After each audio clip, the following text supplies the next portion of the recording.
What is up, YouTube? How y'all doing? Yeah. Check it out, the Music Recording Network. The Music Recording Network. We changed the name to Mr. Network. Mr. stand for MR. Music Recording. Mr. Network. Get it? MR Network. The MR Network. Hey, check it out, man. Y'all can get in touch with Uncle Mike. We are more into making sure rappers stay independent, so you won't have to be able to say no Diddy.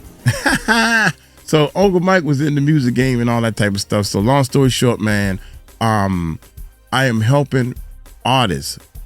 All you have to do is all free. All you got to do is sign up for the music, the World's Largest Rap Contest.com.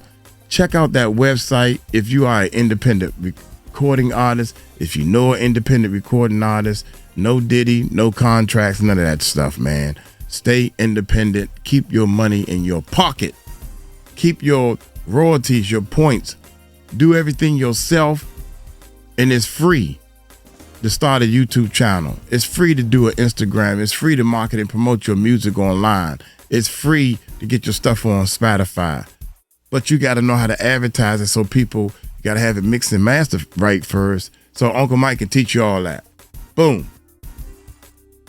Now, hit that subscribe button, hit that bell on this channel, leave me a comment. We got people that's checking out the comments and stuff. If you are serious about getting your music out there, holla at Uncle Mike. Y'all, hit that subscribe button, hit that bell. Let's check it out. What's this? The videos about the beef between Suge Knight and Eazy-E get a lot of views. The videos about the beef between Suge Knight and Eazy-E get a lot of views. But in our opinion, the fight between Dr. Dre and Suge is much more interesting. And that's what we will discuss now. And so, Dre and Suge became friends thanks to the DOC, who knew both of them. Dre was unhappy with his position at NWA. Suge Knight, having gotten a lot of experience in the industry, wanted to open up his own record label company. The boys agreed with one another that Dre will scout for talents and Suge will supervise the operations of the company. For starters, it was necessary to release Dre from the contract with Ruthless Records. So Eazy-E was threatened in order to release the producer from his contract. He faked the release signature, which resulted in Dre having to pay Eazy-E 20% of the proceeds from every record. Ended up getting 20% of everything that they put out for the next 6 years, and they couldn't do nothing about it. Anything Dre produced or made over there, yeah, he got paid for it. After Death Row was created, Dre continued to make cool music, releasing his debut album, The Chronic. It's like this and like that and like this and it's like that and like this and like that and He also produced the legendary Doggy Style for Snoop Dogg.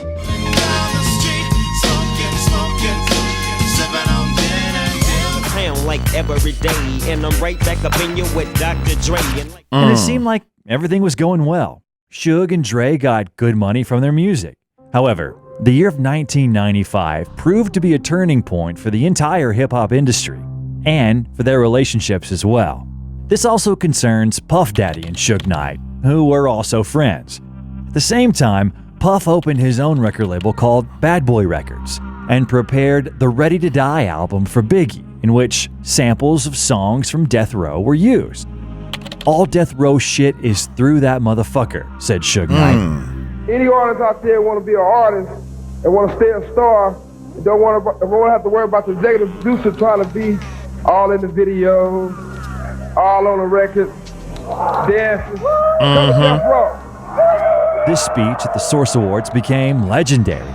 He made fun of Bad Boy Records and added that they supported Tupac. Like to tell Tupac, keep his guards up, we ride with him.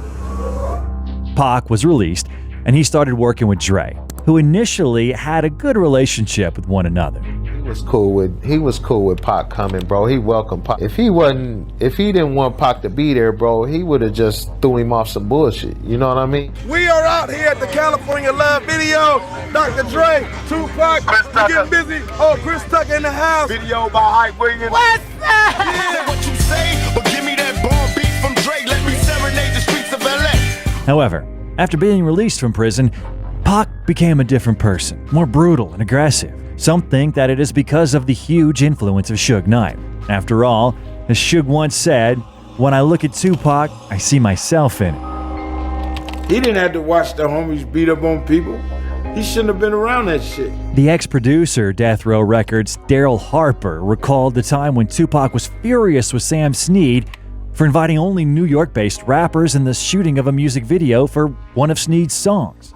Daryl remembers Sam trying to run as Pac would continue to punch away at his colleague. Tupac was, taking off on him. What was Sam Snead doing? He wasn't trying to fight back or anything? Hell no, he wasn't trying to. Dude, he didn't even look like he was even rolling his eyes at him or nothing.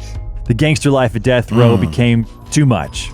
Once, Suge decided to gift the artist RBX a car, but Dr. Dre convinced his friend to refuse the gift. He said, "What do you have in that BMW that says that you have permission to drive it and it's yours?" I say, "Nothing." He say, "Bro, if you don't take that car back to homeboy right now, I'll slide back over there." In general, the atmosphere at Death Row got more toxic by the day. Dre didn't need the gangsta brawls, parties, and all these things because it got in the way of making music. It was not a work atmosphere anymore. It became fun and games, and the success had kicked in, and we were stars, and motherfuckers just loved being around us and bringing bullshit around us, and Dre wasn't for that. I just didn't like some of the things that were going on. There was nothing being done to stop it. On top of all this, Dre then had a huge problem with alcohol. He lashed out at his then-girlfriend, Michelle A. Tell you the hook. You sing it like you feel it, I'll make it feel it when you get home.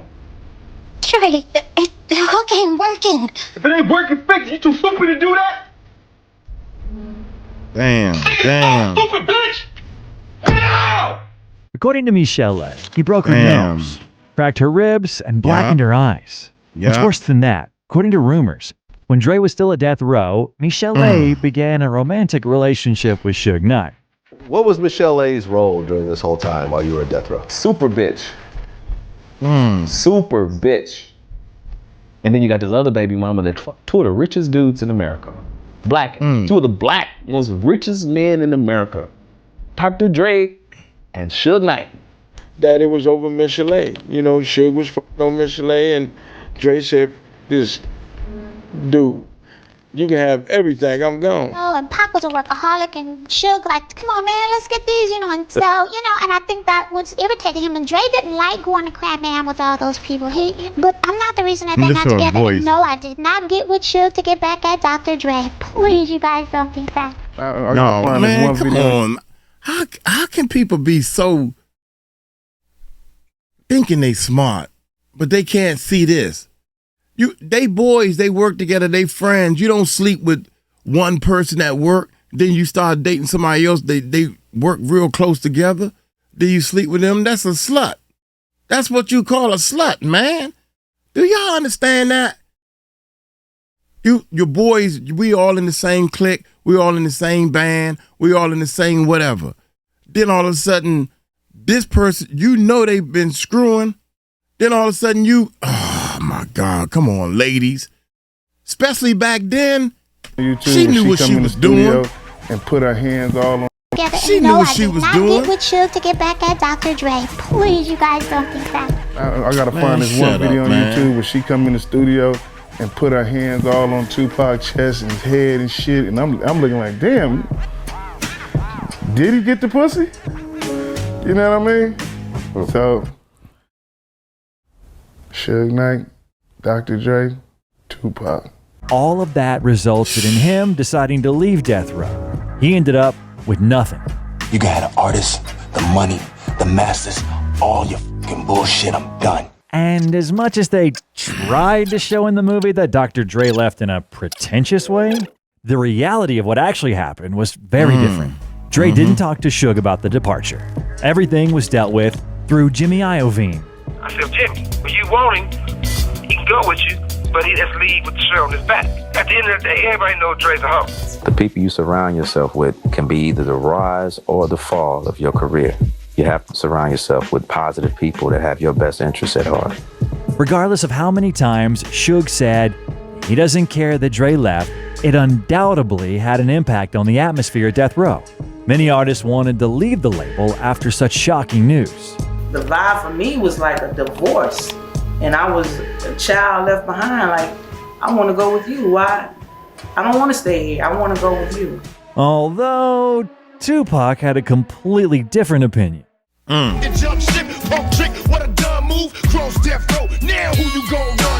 Dre created his own label, Aftermath, and released an album with the same name. However, it failed miserably. Dre didn't give up and came across Eminem. Dr. Dre said, Slim Shady, you a basehead. Why's your face red, man? You waste. Dre proved to everyone that he can still create cool songs as he prepared his own album, The Chronic 2001, even though it was initially supposed to be called The Chronic 2000. But because Suge decided to bother his former friend and released an album under the same name, Dre was forced to rename the album. So he came out with an album called The Chronic 2000 to try to get to Dr. Dre, to try to get under his skin. That's the reason why he came out with the album. But that didn't in any way prevent Dre from having a successful release. Since the last time you heard from me, I lost some friends. Well, hell, me and Snoop, we dipping again. Undoubtedly, Dre's success bothered Suge very much, who, by that time, had lost everything. See, here's the thing. You can crack back. But if you're doing your music, do your music. Don't do your music in intentions to get back at somebody. It don't work like that, man. God don't like that. And this has happened to me plenty of times. I have did something and it worked and I'm trying to get it. Then at the last minute, something falls apart because I'm doing all this to get back at somebody instead of doing it for me. And that you gotta weigh, you gotta let go and let God, man. Let go of that bull and just do your shine. They'll notice. They gonna notice and say, dang, Uncle Mike is over there rolling. I sure wish I would have stayed. Yeah, they gonna think, do you, man. I'm gonna preach to you and I'm gonna show y'all how to get this money on the internet. Tupac was I'ma show killed. you. Snoop had left. In general, the Death Row label was completely dead. When Dre was at the height of what he was doing at Aftermath, he just really was so focused on him. And in my mind, I wasn't like that. I was like, I just want to rebuild the label. In 2001, Suge had a verbal altercation with Eminem. Marshall's former bodyguard, Big Nas, spoke out about why that had happened. They want you to sign with them instead of being with Dre. Oh, you guys knew that at the time? No, that's what we found out that day. And what's more is that when Dre began cooperating with 50 Cent, the men filmed a music video for the hit song In the Club. Suge Knight broke into the film set. Suge came in with 30 Mexicans, like you said. He took a puff his cigar, and he blew it out, did like this, and they left. We spoke about this in the video about rappers who didn't fear Suge Knight. However, you can notice that in all of these incidents, most likely, Suge specifically wanted to meet Dre, not Eminem nor 50 Cent.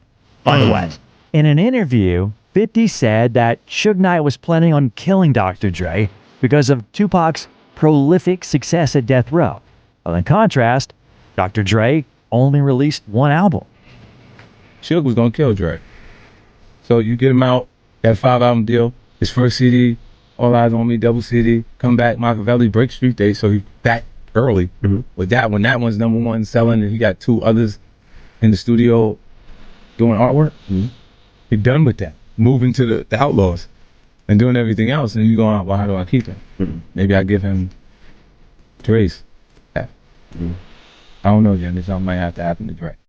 In 2004, at the Vibe ceremony, a clash took place where Jimmy James Johnson punched Dr. Dre. According to his words, he already had some kind of misunderstanding with Dre and that he had approached him to get his autograph.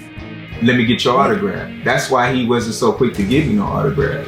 His first reaction was, Dre jump up like, pop, I'm like, they done rushed my nigga, cuz. After that, Young Buck intervened in the fight and stabbed him in the chest. After whatever went on, man, I had a fork in my hand, you know? And I just And who was behind all of this? the New York Post published a piece saying that Suge paid Jimmy $5K for the attack, who apparently showed up inside the ceremony by simply pushing away the guards. I then turned and Suge was like, "What happened over there? What happened over there?" And I was like, "Oh, man." Right? Like. Now, there's been some speculations and there's been some reports by other news agencies that Jimmy James Johnson, who was the guy who was stabbed and who was the guy who caused the altercation with Dre, jumped up from your table. If they feel like they saying that and they feel good about it, good for them. But you know the same thing about it, everybody knows who was at our table.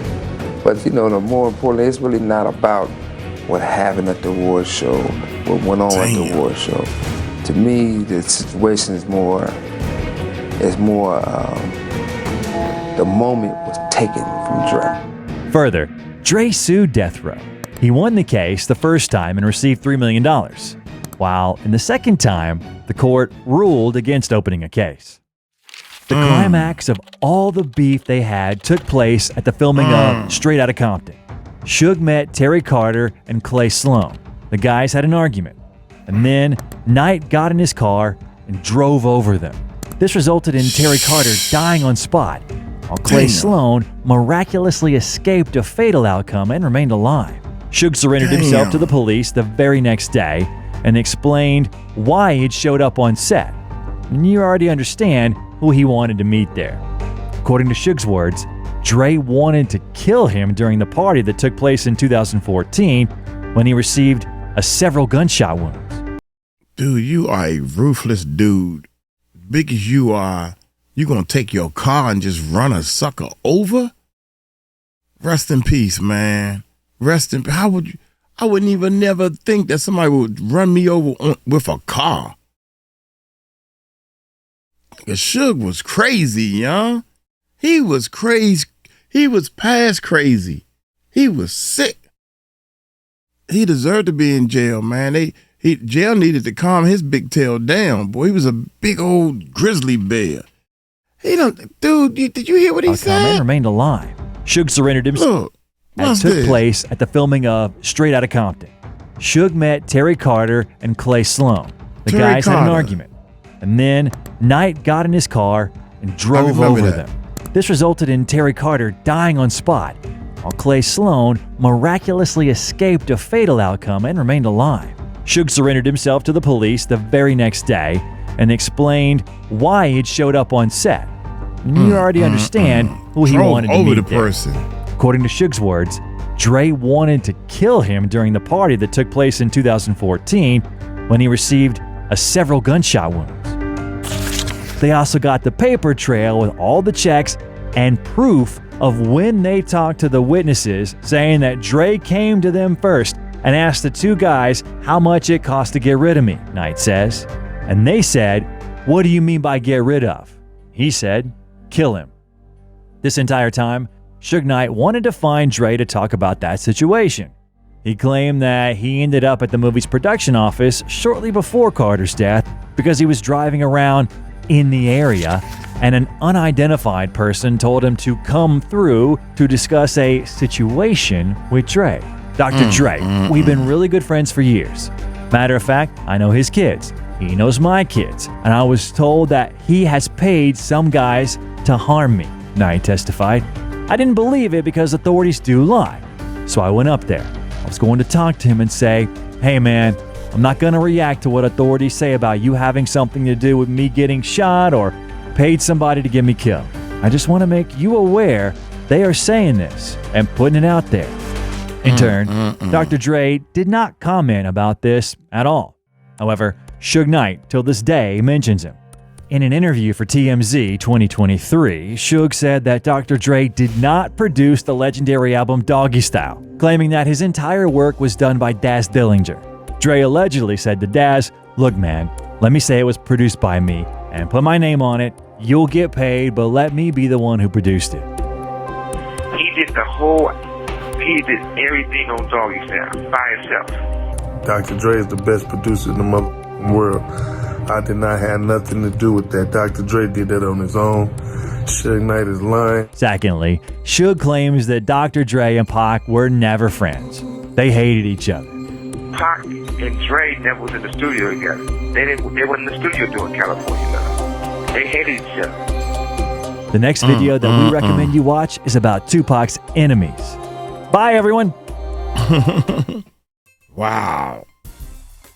Dang, we got to, hey, now I got to bring this one down. This is tight right here. Dude, come on, Suge. Man, you got a wild dude. You got a wild dude when you freaking, big as you are, dangling people. That's movie stuff, man. You doing this in real life? You'll do anything. Like a Puffy. You gotta, dude, don't get me wrong. You in the street, you acting like a thug. It's all an act. It's all an act. You acting like a thug. That acting is gonna get you right where Sugar's at. That's where you wanna be? Or you wanna make music and do movies and become a successful person, somebody that they can look up to.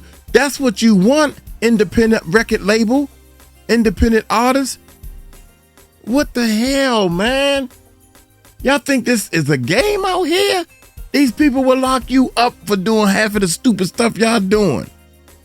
Thinking you getting money. You ain't getting no money. You getting in trouble. Look here, man. Let Uncle Mike teach and preach to you, man. You need a coach. You need a mentor. I'm going to get on up out of here. Y'all take it light, take it slow. Tell them Uncle Mike told you so. Peace out.